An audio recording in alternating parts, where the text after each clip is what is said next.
Good morning, সবাই কেমন আছো? আশা করছি সবাই ভালো আছো। আমাদের একটি নতুন ভিডিওতে সবাইকে অনেকখানি স্বাগত। আজ হচ্ছে রবিবার, সকাল এখন 7:30 মতো হবে। ঘুম থেকে উঠে গিয়ে ফ্রেশ হয়ে নিয়ে পর এখন আমি চা করে নিচ্ছিলাম। আজ যেহেতু অনেক কাজ আছে ওই জন্য তাড়াতাড়ি করে চাটা খেয়ে নিয়ে পর চায়ের জিনিসগুলো ধুয়ে নিয়ে বিছানাটা চটপট করে গুছিয়ে নিয়েছিলাম।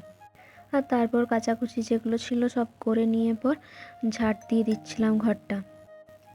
আজ সকাল থেকে রোদ সেরকম একটা দেয়নি, তাও অনেকগুলো কেচে দিয়েছিলাম। দেরিতে রোদ দিয়েছিল, যাই হোক জামা কাপড়গুলো সব শুকিয়ে গিয়েছিল। আর তারপর আমিও স্নান টান করে নিয়েছিলাম। আর আমার বর গেছিলো বাজার, তো বাজার থেকে চিকেন নিয়ে এসেছিলো। তো আমরা তাড়াতাড়ি ভাত খাই বলে প্রতিদিন, ওই জন্য একেবারে খেয়ে নিই রবিবার দিনও। সকালে আর কিছু খাই না। তো এখন রান্নাও হয়ে গেছিলো, আমার বর মাংসটা রান্না করে দিয়ে স্নান করতে গেছিলো। আর তারপর স্নান করে আসার পর খেতে বসে গিয়েছিলাম। খাওয়া দাওয়ার পর ও কিছু অর্ডার করেছিল জিও মার্ট থেকে, তো সেগুলো আনার জন্য একটু বাইরে গেছিলো। তারপর বিকেলে আবার চাটা খেয়ে নিয়ে পর বলেছিলাম একটু ফুচকা করব, ওই জন্য ফুচকাগুলো ভেজে নিচ্ছিলাম।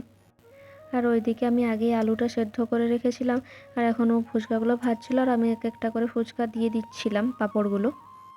আমরা না ম্যাক্সিমাম দিনই বাড়িতে বানিয়েই ফুচকাটা খাই, বাইরের ফুচকা খাই না। বাড়ির ফুচকা এমনি হেলদিও হয় এবং ভালোও লাগে খেতে।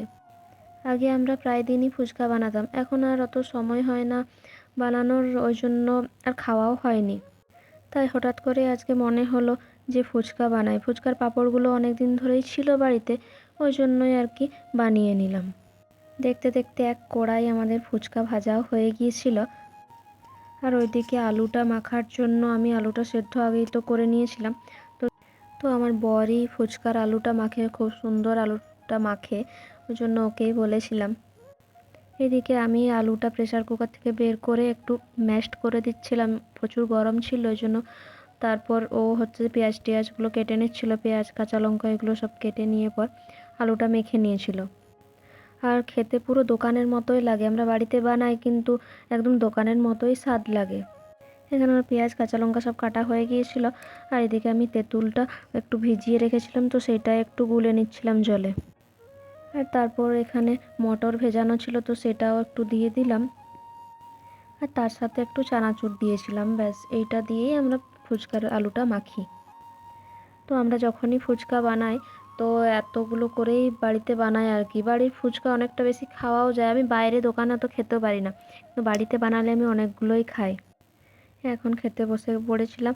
আমি একটা একটা করে ওকে ফুচকার পাঁপড়গুলো ভেঙে দিই, আর ও হচ্ছে যে আলুর পুরটা দিয়ে দেয়।